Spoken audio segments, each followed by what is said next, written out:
Whereas then we go to Natalie and Josh. And Natalie had the full exorcism during this hypnosis. Right. Although her apology wasn't, a time that I've heard Josh wasn't super juicy. I was gearing up. I was like, there's going to be something wild. Like, there's that time that I burned all his clothes. Or there's that time that I slit all of his tires and keyed his car.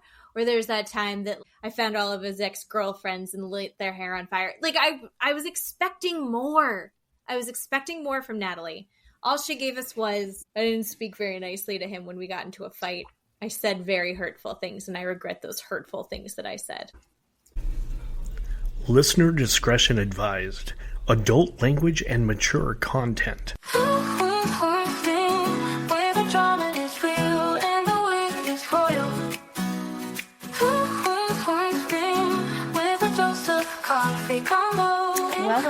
Welcome everybody to Two Queens, One Screen. I am Keeley. And I'm Jen. Thank you for joining us today, or welcome back if you have been here before. If this is your first time joining us, thank you so much.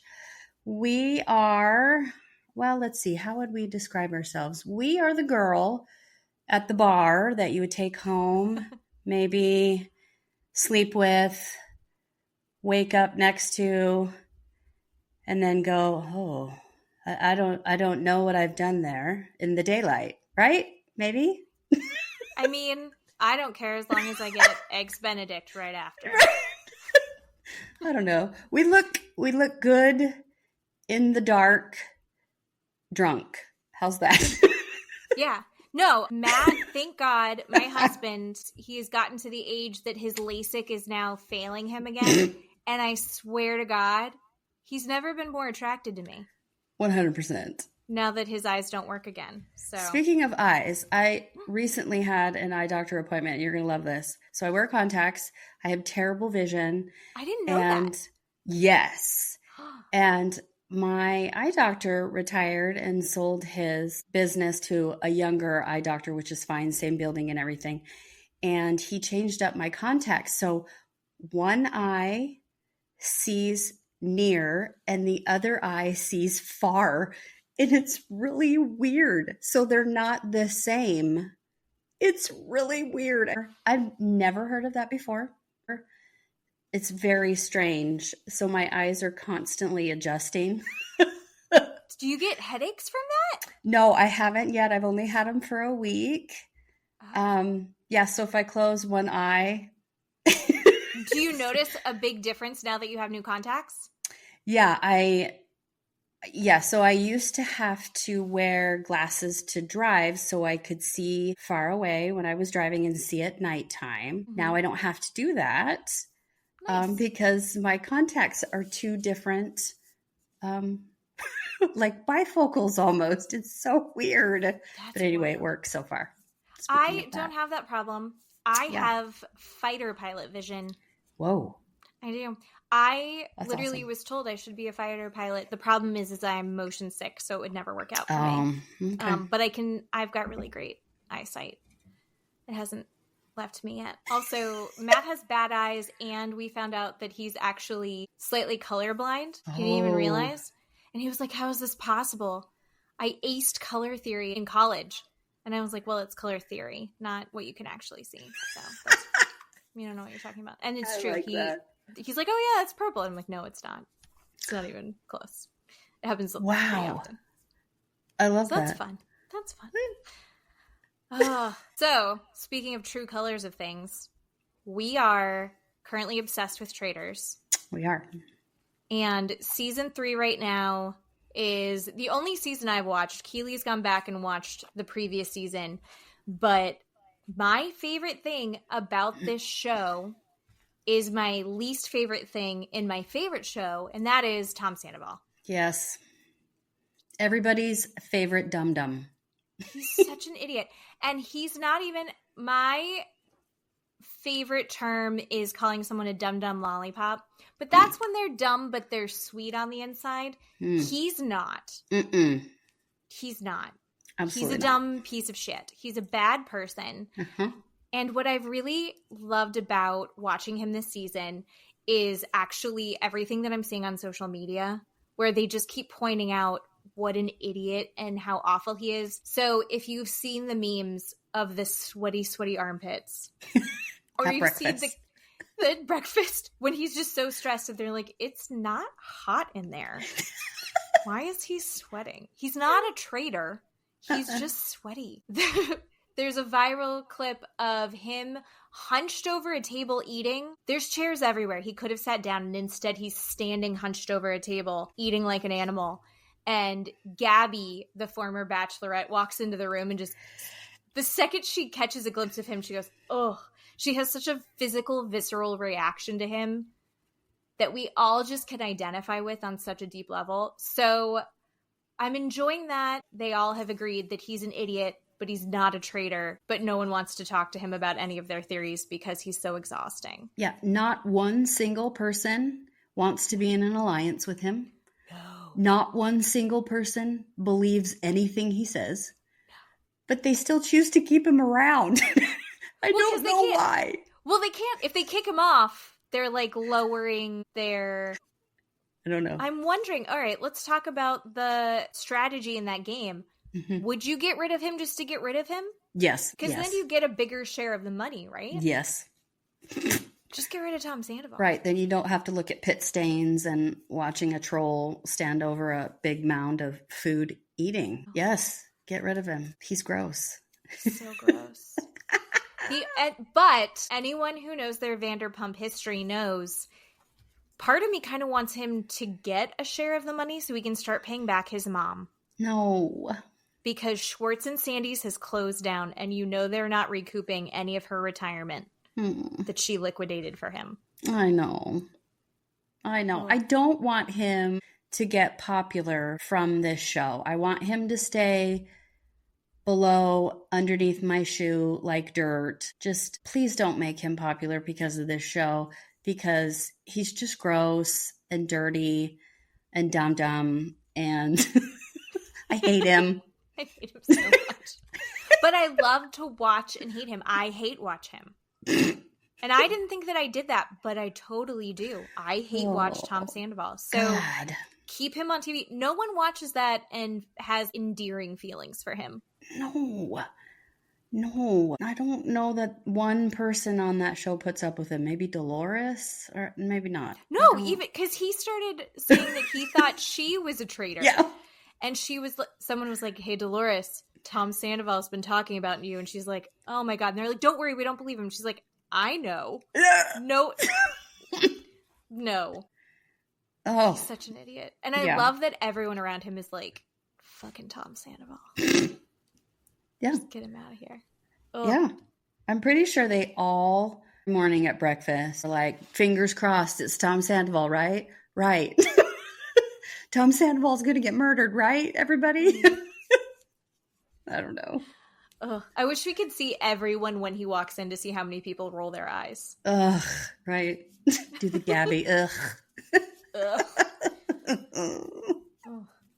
They haven't had anybody from 90 Day Fiancé on there. Right. That would be fun. Who from 90 Day Fiancé would you want to see on Traitors? Oh my gosh, that could lie and cheat. Oh my Lord. Kalani would be pretty good. Ooh, Kalani would be good. She's so earnest though. So then if she was a traitor, she'd be Kalani. Yeah, she could murder. She could do pretty good murders. I would love to watch Big Ed get murdered. Yeah. Right. That's hard. That's a lot of people. Maybe Jovi. I'd love to watch him get murdered. Shekinah. Oh God, and yeah. what's his face? They would be fun on that show. They would be fun. Mm-hmm. I like them. If anyone else, I think that we should start a campaign. To get them on the next batch. So let's get into last week's episode. Or this week's episode? It's this week. I know what day. Yes, it was just a couple days ago. So we are talking Last Resort Season 2, Episode 10. They named it The Lasting Effects, which is pretty good. That's okay. So they start at the lakeside therapy where everybody is not happy with Julia blurting out that she has kissed her ex-boyfriend 5 years ago and telling Brandon. It was so heartbreaking and hard to watch. Yeah. The whole point of the hypnosis exercise is to think of a time you've hurt your partner. Yeah. And how you would deal with that differently. Yes. Julia did this, but she never told Brandon, so he didn't get hurt until right then. Yeah. I thought it was interesting how everyone seemed to feel like she shouldn't have said it. She never should have said it. And that was my feeling beforehand. She was hurting him in this moment. And did he need to know? And what did it actually solve? But the therapist gave an interesting insight, which was she's not going to be able to move forward in an honest way. And her telling Brandon this, knowing that it's going to hurt him, she's telling him so she can get everything clean. She wants to move forward clean with him. She wants to move forward clean. Is it selfish that she told him, or was it not? No, I think either way, Brandon was going to be mad. If Brandon found out in the future that Julia didn't tell him, he's going to be mad. He finds out today in therapy, whether it's one-on-one therapy or whether it's group therapy, he's going to be mad. Julia, she can't win either way. No. So why don't you just tell him? That's what I think. Yeah. I think it's probably in the long run, if they can work through this, I think that that's good. We also have to bring into perspective, this happened 5 years ago.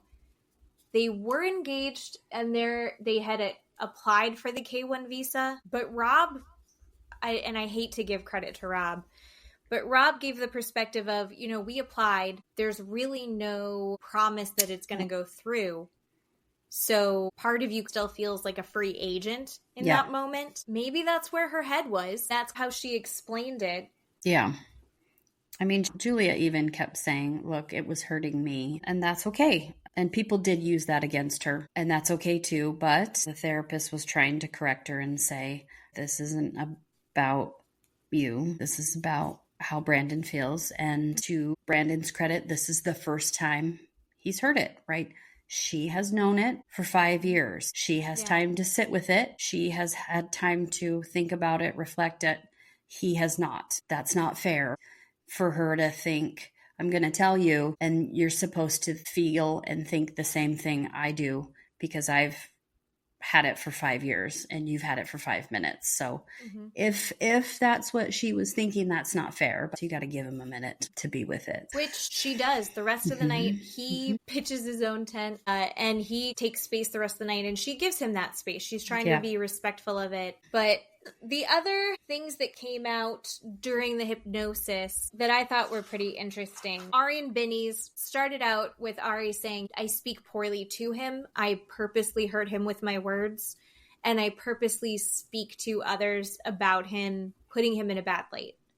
And Ari, to her credit, gets the point of the exercise. Yeah. And she goes, I don't have to do that again. I wish that I hadn't done that. I wish I hadn't said it. I wish I hadn't thrown that in his face. I don't have to do it again. And the therapist is like, okay, good. You get it. You're great. Awesome.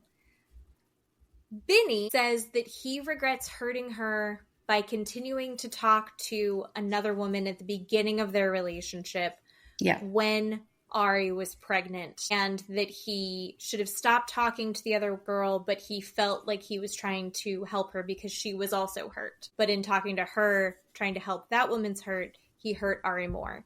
Yeah. And that's a fairly consistent version of what he's been telling. Ari called him on it immediately. That's not quite how that happened, was it? Yeah. And he's like, well, I'm just saying I'm sorry, because I know that hurt you, so I'm sorry that And she's like, but let's talk about what you're saying sorry for. And I thought that was so valid. There is nothing more infuriating to me than when someone is apologizing, but they're apologizing just to get it over with. Yeah. I was so fully on Ari's side in that moment in a way that I have not been on her side in this show before.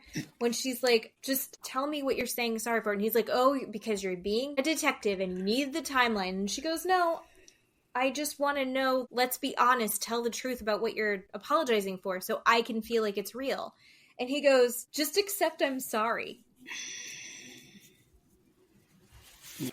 She said in the interview that he's apologizing, but it's such a way that he's really just protecting himself, so it doesn't mean anything.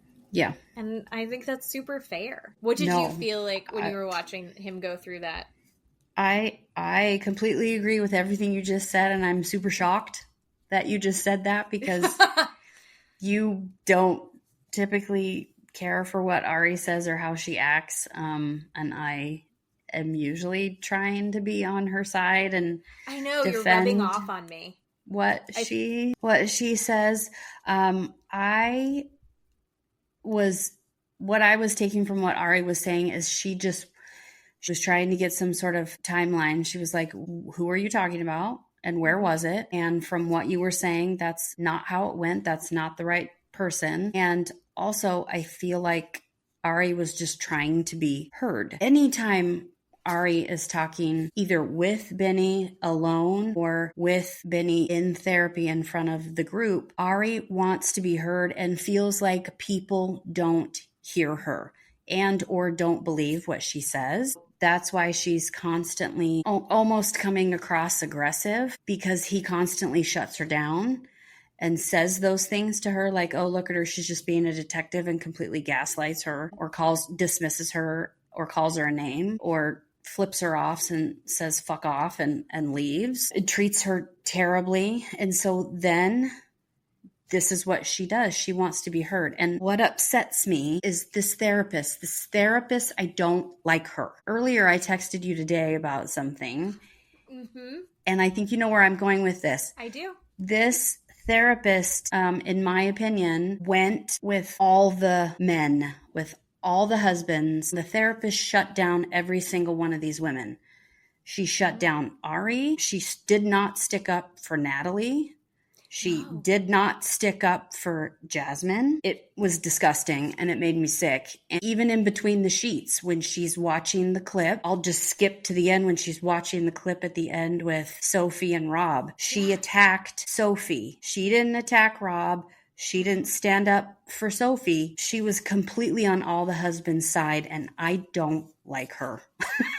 Except for Gino. She did, at the moment, when it actually counts, she let Gino get away, and we'll get into that in a minute. Yeah. But she does go after Gino in a very real way in between the sheets. Yeah. Which is fucking useless. Yeah. In the moment, these therapists are not calling out these behaviors. It's so frustrating. Yeah. But then they'll talk about it after, and you're like, why didn't you say that in the moment? Maybe because they're all technically their patients, and so they can sense when they're going to be receptive to a message or not. Maybe that's what I keep trying to, like, I'm a therapist apologist. Yeah. Katie Maloney, I think, came up with that phrase. Yeah. And how Lisa Vanderpump lets Tom Sandoval and Tom Schwartz get away with everything. Yes. And in this episode, I was shocked by how much she let these men get away with. So men that got away with some crazy shit at hypnosis. Do you want to do Gino and Jasmine? Yeah, sure. Okay. We have to preface this with, there are so many layers to what happened between Gino and Jasmine for Jasmine's apology. Jasmine apologizes for their first Christmas, the first Christmas married that she is in the United States.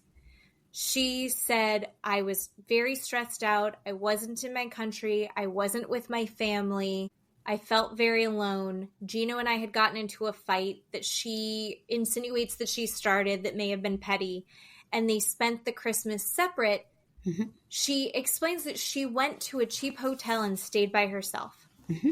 And she knows that hurts Gino. She wishes that if she could do it again, she would have spent the Christmas with Gino. And she's crying, and she's like, even if we don't end up together, I want you to know I'm sorry that I've hurt you. I love you. I don't want to hurt you anymore. That hypnosis it really affected her. It seemed like it was so genuine. Even the therapist is like, Jasmine is so pure in this. All of that is so raw. Yeah. And I thought that it was really beautiful to see her kind of watch herself and break herself down and say, I did this. This is my part. The whole point of the exercise. What is my part in this? Mm-hmm. How am I contributing to the dysfunction? And Gina goes, oh, it's okay. I accept your apology. They have a little bit of a hug over their campout chairs. The therapist says, okay, Gino, how about you? Did you come up with a time that you've hurt her? And he goes, yes. And he nods. And she goes, okay. Care to share with the group? And he goes, I don't want to. No. What? That's literally the whole point. And he goes, no, I don't want to. Mm. And everybody is like, Gino, come on. And I was so proud of Florian. I know. Because Florian was the one that's trying to encourage him to do it and to participate. Mm-hmm. And he says, you're just hurting yourself by not sharing this. You're hurting yourself just as much. Yeah. And everyone kind of pushes him. And eventually Gina goes, okay, well, sometimes when she and I fight, I'll tell her just to go back to Panama. What had just moments before been this very apologetic, emotionally open Jasmine goes, you just see her give him the side eye. Yeah. She's like squinting at him. She's tilting her head. She's leaning back. Not a single person there believed him for a second. They were like, okay, but really? What do you... And he's like, no, I'm sorry that I said that. I would also like him to apologize for his lack of eyebrows. It was just such a shitty thing. So you sent me, we've been chatting on our phones all day. You sent me a really interesting article. Do you want to sum it up? Well, it was a video that I came across because in between the sheets, Jasmine watched the clip sitting on the couch with Brandon, and that never happened. And everything that she apologized for never happened. Brandon says, I'm sorry that didn't happen. What? What do you mean? What? And she said that I was brainwashed by Gino. That never happened. His family invited us over to their house for Christmas, and Gino didn't want to go. And I went over there, and Gino stayed home and masturbated while he watched American football. And I have pictures. And she showed pictures on her iPhone to Brandon that had date stamped. Just to clarify, not of what Gino was doing, of her with his correct. Family. Yes. Fun holiday pictures, not correct. Gross football porn. Photos. Right. And Brandon said that is horrifying. And I was completely confused. I had no idea what was going on. And she just said, Gino brainwashed me. Gino told me that I had started a fight with him. Mm-hmm. And that I had left him, I had gone to a hotel, and that we didn't spend Christmas together. And that was the end of the little clip. That's all that they had shown in between the sheets. And I was completely confused. And I thought, I don't understand what I'm watching. And then she had posted a video on TikTok that was about 3 minutes or something long. She said, people are really wanting me to clarify what's going on. Gino kept telling her the story over and over and over again. And she said, finally, she mentioned this story to Gino's family one day in passing. And she was upset about it. And Gino's family said, what are you talking about? You were with us. No, you weren't in a hotel. You were with us. Right. And she said, what? What do you mean? And they're like, no, you were with us. Remember? You were with us. We took pictures. There's pictures on your phone. Look at your phone. And so I sent that video over to you. And so she just explained this long story about him doing that to her. Not at that moment and not in that context, but later in between the sheets, the therapist is explaining that hypnosis functions through repetition and a heightened emotional state. So by repeating this over and over and over again and pushing that narrative through again and again, it did warp Jasmine's memory of this. I did appreciate that the therapist was like, none of us really know who Gino really is. The fact that this has happened and the fact that he isn't open about anything and he's clearly lying. He's not even pretending to hide that he's lying. It's offensive. She said, none of us know who Gino is really and what is he hiding. This isn't normal. There's something really sinister behind Gino. You watch him, he's so goofy and he seems so just like, what an imbecile. Mm-hmm. But there's something dark down there. Mm-hmm. Dark underneath. And I have been saying that this entire time. We are on episode 12 of this podcast, and I have been saying that this entire time. He is a complete monster. There is something wrong with him. He's a total psychopath, and he treats her horribly. And then he puts on this victim face for the public to see, and he turns it around and he twists everything. And makes it out to seem like he has done nothing wrong all the time. It is scary. It is very scary.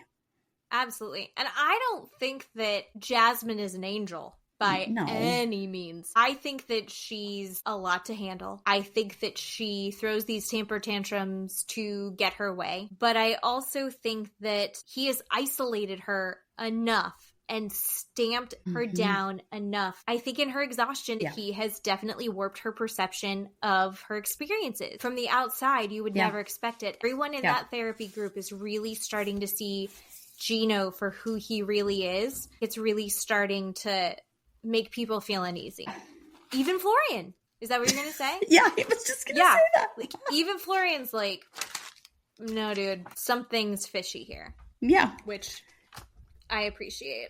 Yeah, the producers on Between the Sheets confront Gino and say, okay, so Jasmine told us in an interview that that whole Christmas thing never happened and that it was a lie, that you told Jasmine that that happened. What do you have to say for yourself? Is that real or what's going on?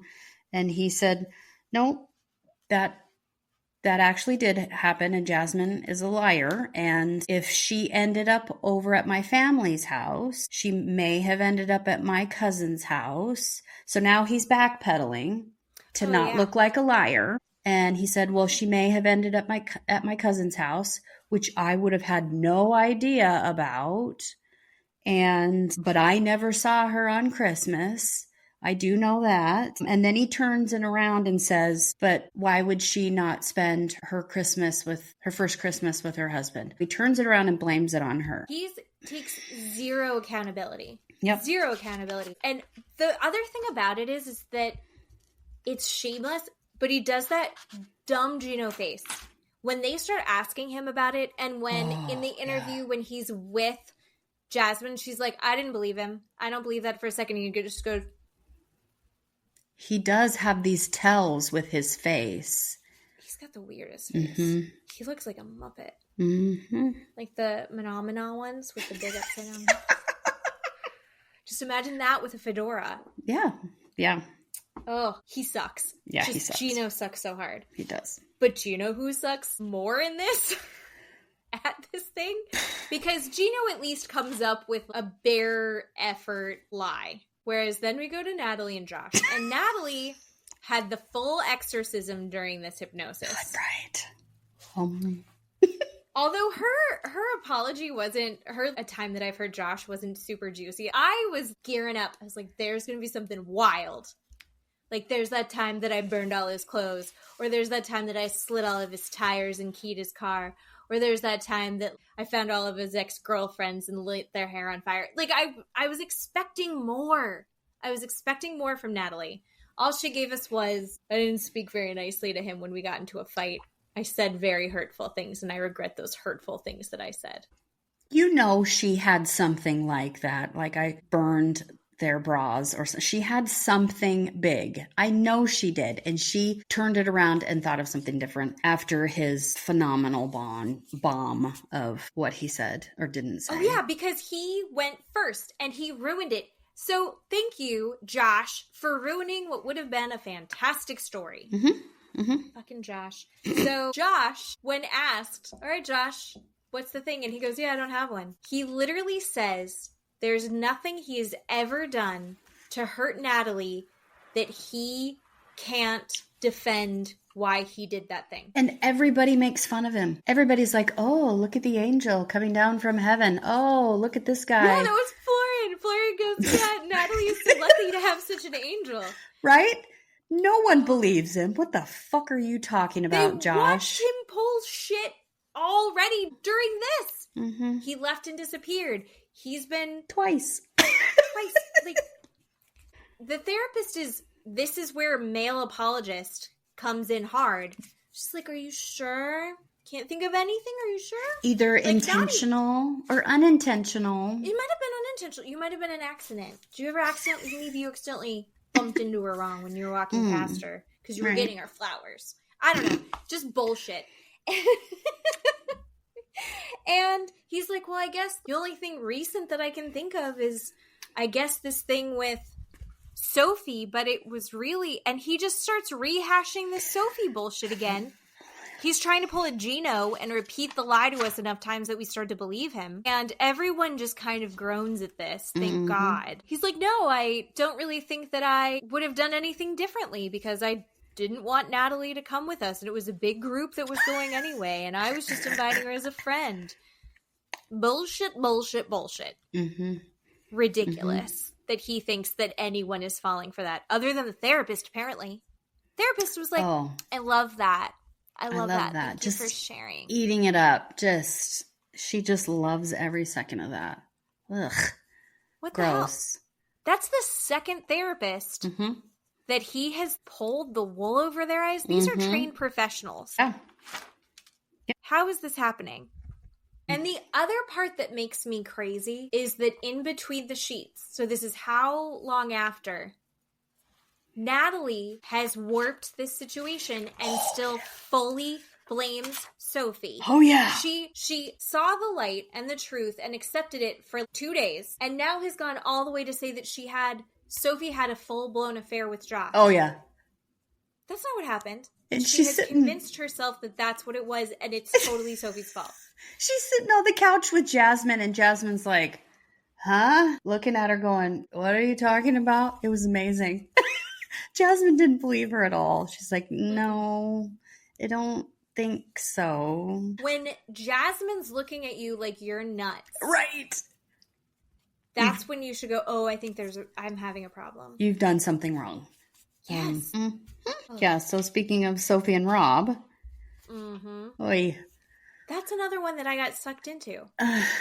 Rob apologizes for how he started looking at and responding to messages when they were long distance. And he's like, that changed everything for us. I wish I had never done that. I should not have responded to those messages. And he seemed so genuine. Here's what I don't love. In the show, in the last resort, Sophie goes, it was really nice to hear him say that. And it seems like he was very genuine. Yeah. In between the sheets, she goes, no. What fucking bullshit. That's not even what hurt me. Okay.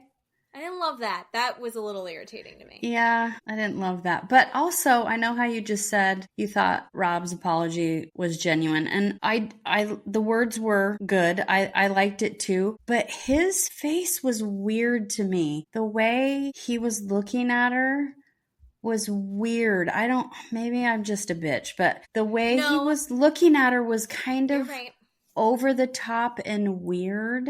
I wrote soap opera. Kinda, yeah.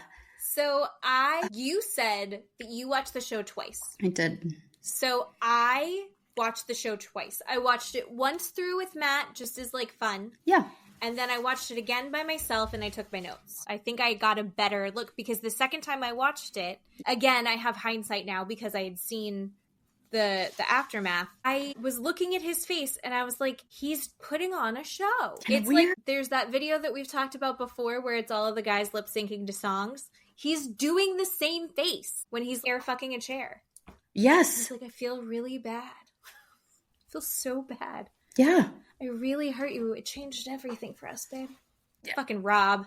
Sophie apologizes for a fight that they had in the past where she had this fight in front of a friend of hers and said some personal things about Rob that she should not have shared. Mm-hmm.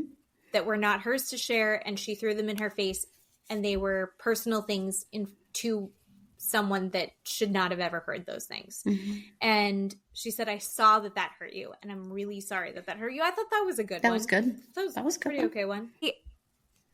Yeah, everybody left feeling weird and raw. I think the only people that left feeling good about it were Stacy and Florian. Florian apologized for cheating. And I really appreciated that they gave us the clips from the show that they were on previously when he admitted to it. Yeah. She's screaming at him, "What happened? Here's my proof. So you tell me the details." He apologizes for that. I think she probably needs to hear that occasionally. I know that hurt you. It's clearly still hurting you, and I am so sorry. And so I think that was good for her. She was talking about the time that she hurt him was the first time they got in a fight. And in the fight, she said the words, "I want a divorce." Yeah. And she said when she replayed it in a way that she didn't hurt him, how she could do that different. She was like, well, we were smiling and happy and in love, and it was a happy marriage. I was like, overcorrect, but sure. I'm glad that she acknowledged that. But she literally the night before was like, I don't think I want to be married to a man like this. She's still doing it. So hopefully she did that the night before. So maybe that was the last time. That would be so nice. It's like, oh, that was the last time that she said that she was leaving him. I don't know. Yeah. So then therapy is over and they all go to the camp, make a campfire and have s'mores. Brandon makes his own tent away from Julia because he wants a little bit of an alone time. They're all making s'mores and Natalie makes a burnt potato, which is very funny and cute. She also said that that's how she had made potatoes as a child. Yeah. No, she didn't. No one made potatoes like that, Natalie. No one ate the charred potato. I loved, and she was like, I can't believe no one told me that my whole face was covered in black. And it was like, I feel like they tried. I feel like everyone was making reference to it. She just doesn't listen. Oh, well, the group tries to confront Josh about his idiotic, well, I can't think of one thing that I've done wrong. And Josh, what does he do? He gaslights everybody and twists it and says, well, I didn't really say that. Well, what I meant was, there wasn't a time that, I didn't say sorry with meaning, right? That had to mean something. I don't want to apologize for nothing. I've been apologizing for air. What? Apologizing for air. Right. So, I mean, that was so annoying. It was shitty. And you can see Natalie, she's sitting there and getting the eye twitching. Yeah. But also she's irritated that people are calling Josh out. Yeah. She is upset. She's like, this was a nice moment and they're trying to ruin it. Jasmine is fully on Natalie's side, but Natalie can't see it. Yeah. It's Jasmine's trying to give tough love, which Natalie does not want. And a couple interesting things happen in this confrontation. Jasmine calls out, you don't see her as a partner. Yeah. And Stacy even chimes in, okay, Natalie, do you love him? Natalie's like, of course. I love him. I do this because I'm in love with him. Yeah. And she goes, okay, and Josh, do you love her? And Josh says, I've been caring for Natalie for the last 3 years of our relationship. Which is not what she just asked. And then she goes, okay, but do you love her? And he goes, well, would I be doing this if I didn't? Again, not an answer to the question. Natalie says, well, I'm a little sadistic. I like the drama.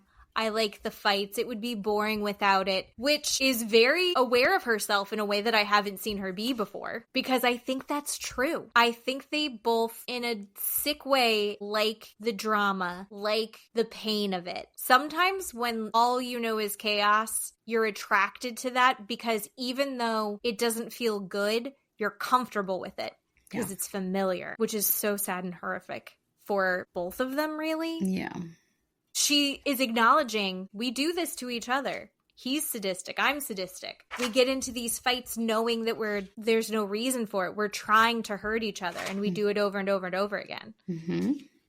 That was the most self-aware thing she said on this show. The gross thing is they also, in that moment, everyone is like, this is bullshit. If you are not here to be in a relationship, to get married, because he says we're working towards a committed relationship. And they're like, this is bullshit. We're all here trying to make this work. Say that you're doing this for real. And he's will not acknowledge that they are a couple, will not acknowledge that this is a committed relationship that he wants to see a future with. Why do you care? It's like, well, we don't want to be open and take this seriously next to you who's just playing a game. Yeah. Who, as you and I both agree, he's just on there to be on a TV show. Oh, yeah. Yep. Yeah. So he leaves with Nat. He's like, we'll let them open up. We're ruining it. And then they like skip off together, making fun of everyone. Yeah. Again, this us against the world thing that he's created. Yeah. And then in between the sheets, again, there's two therapists that watch that clip. And again, the two therapists are completely disappointing. What the fuck are you even on this show for? James, he watches it and he says the group is questioning Josh and Natalie. And then there's this whole idea of trauma bonding, right? That the group is trauma bonding with each other. But then Josh and Natalie, they, like you said, us against the world, but then they don't do the work. And then Sarah, who I cannot stand, she says, well, Josh is like, well, this is my last straw with her. And that's it. That's all I've ever done. And I'm just like, I can't with these therapists. Why are they even on the show? James, the therapist, acknowledges like, oh, these two people are creating this dysfunction within the group so they can set themselves apart. But then that also allows them to have an excuse to not participate. It's actually brought them together, but it's giving them an excuse not to participate. Yep. Somebody needs to be babysitting these adults and giving them actual therapy. You and I, our job is to, after the fact, give our analysis of it. Those therapists should be there in real time. 100%. That's what this show is. Therapy. Right. Nobody's doing it. At least pretend. God, right? At least pretend. My Lord. Oh.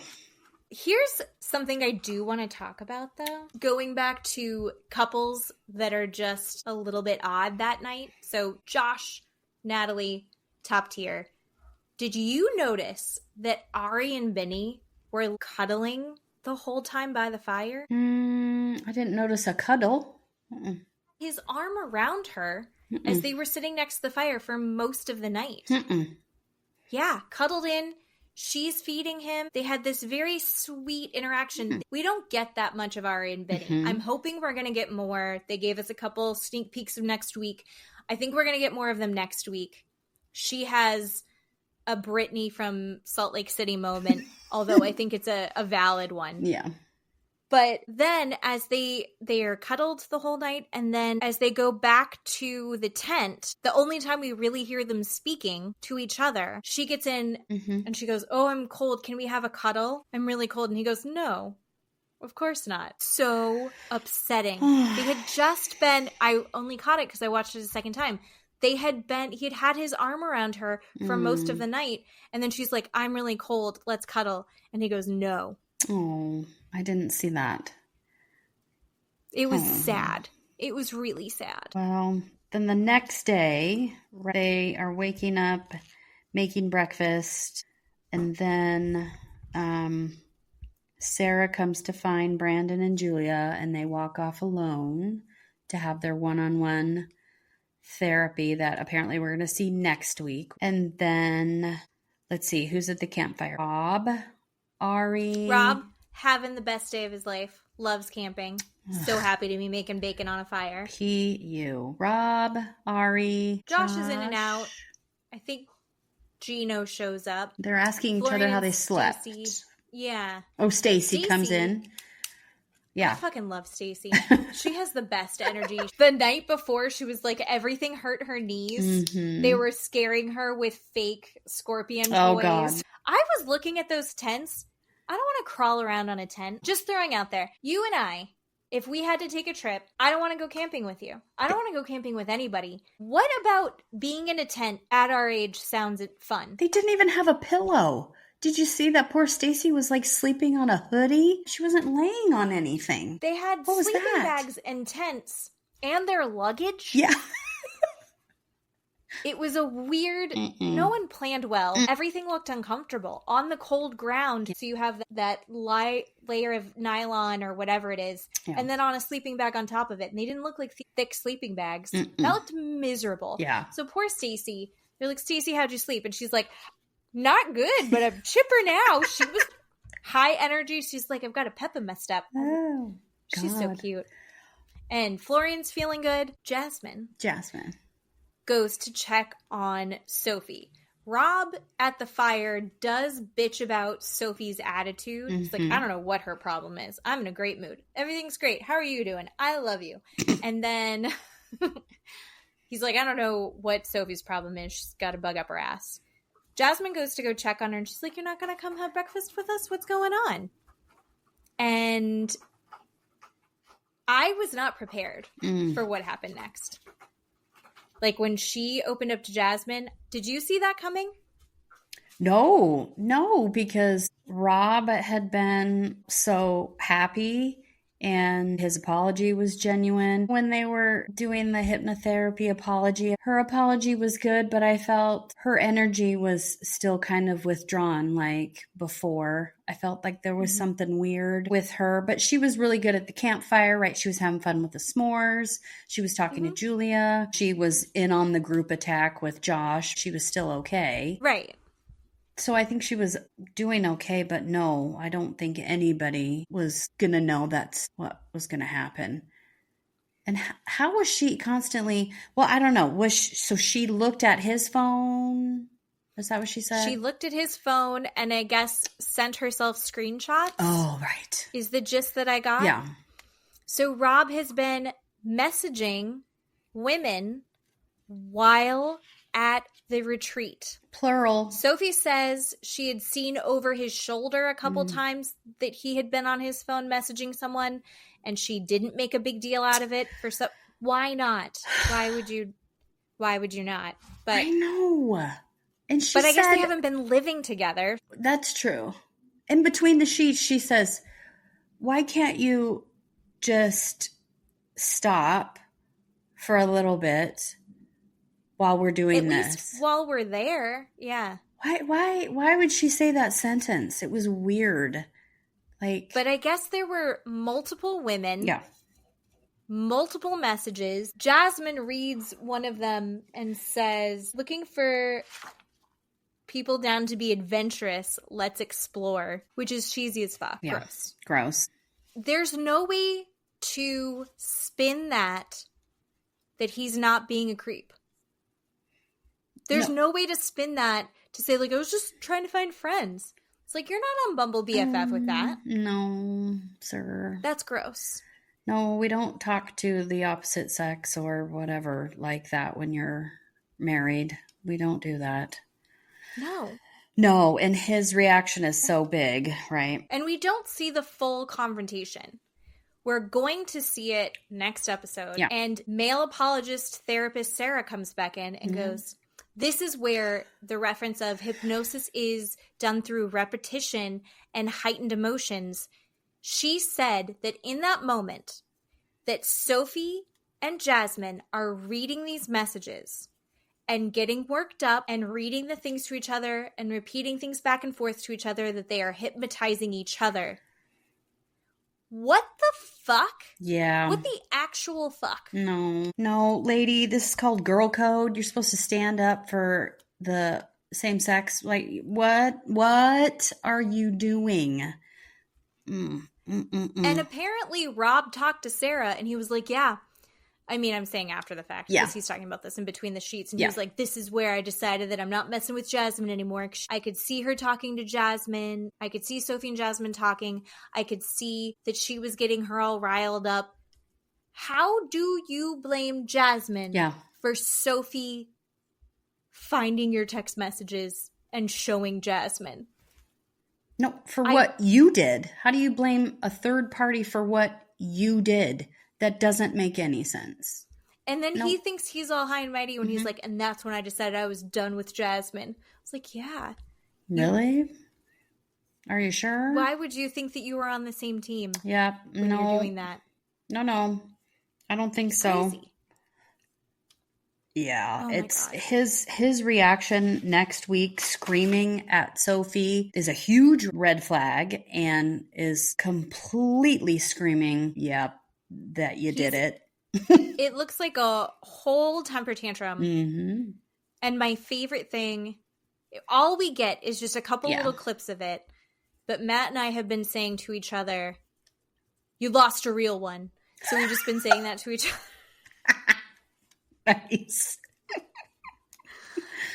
Oh God, terrible. You're just projecting your fuck up, dude, and you're not gonna say that that's what you did, what you've been doing.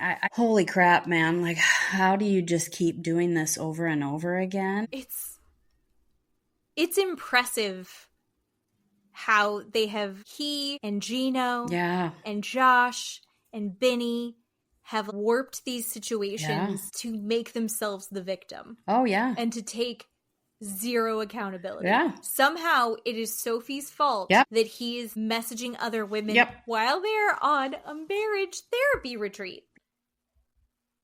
And also somehow it's Jasmine's fault too. Yeah, and him apologizing for this exact thing, which is even more fucked up. What? That's even more psychopathic. I don't get that. And then blame Jasmine. No, sir, I don't think so. Now, I will say, Jasmine is, I think you and I have assessed, an unreliable narrator to a lot of these things. Neither of us believe that she and Julia made out. I have to ask, because another phrase that I learned this week from this show is, do you think that Brandon really gave Julia the dark kiss? Well, I don't know, because we haven't heard the context, like the previous I want to hear the previous sentence, maybe. I don't know. That's me. I want to hear the previous sentence to that as to why Julie would have told her that. I don't know. Maybe that doesn't make sense that I need to know that first, but I don't know that I believe that, because he kind of giggled and smiled like maybe he looked shocked. Yeah. I don't know. Brandon, I don't feel like he's wild enough to do that. Joseph is, though. Oh, Joseph might be. Oh, no. Joseph is the Rim Reaper. Yes. Yeah. So, I mean, maybe. I don't know. I have a very good story about that. Not with me, but one of Steve's coworkers. I'm so excited right now. Okay, so anyway, he was married and he would come in quite frequently with pink eye. And the other employees, including Steve, was like, why are you always having pink eye? And would say, I don't know. And so then one day said he and his wife would do that in the bedroom to each other.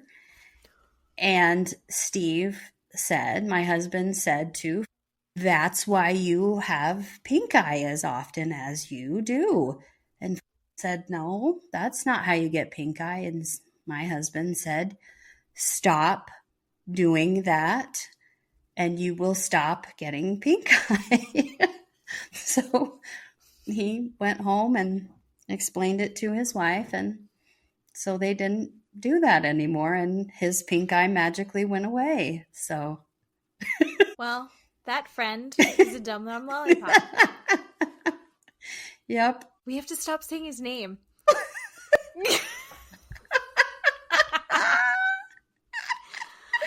When I don't know if this is gonna make it on. You choose, and I am fine with that. But one of our listeners, Major Mike, will love hearing this story if he doesn't already know it.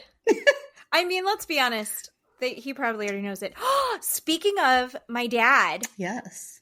Interesting point from last week's episode. You and I were talking about hypnosis. Mm-hmm. Did you know that Dad has been hypnotized? I don't believe Dad, so. who I thought would be a skeptic, Dad was hypnotized when he was younger. He went to a show where there was a hypnotist, who brought Dad on and a bunch of other people on stage and hypnotized everyone. And at one point in the show, my dad, without any control over himself, stood up and pointed and screamed, "You're a fraud!" And the whole audience starts laughing because the hypnotist had said, "And now when I say this phrase, you're going to do this." My dad has no memory of it or why it happened. But it's worth ask Steve about it because my other uncle did weird stuff too. That I don't know if I should share. But it's funny. That's amazing. Yeah. So good times. Good stuff. I want to be hypnotized now. Not in like a therapeutic way. I want to do it only in a fun way, which is why I'm going to have a magician at my birthday next month. Oh, okay. I'm very excited. All right. Well, what else we got? I think that's pretty much the end. I think the other funny thing that happened in this episode that I don't know how to loop it in, segue it smoothly, is there are a couple expressions that get brought up that typically, might not have crossover. So at one point, Sophie said that Josh thinks his shit doesn't stink. Oh, yeah. And that delighted Julia. Julia's like, "I've never heard this before. That's such a good saying. Oh, I love it." And then later on, they're discussing why Jasmine hasn't just left Gino. And it's like, well, Gino has a lot of money in the bank and he finances everything, and that's why she hasn't just left. Julia teaches us this fantastic phrase, which is she lives a life where you just eat fish and sit on a dick. Yes! Which I think is delightful. The producers didn't believe her that was a real saying. And she said, "No, but I love that it is." Yeah.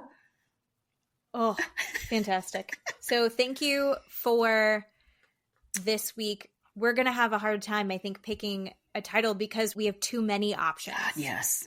Oh, yeah. Right. Well, we have a lot to look forward to next week. Ari having a meltdown. Mm-hmm.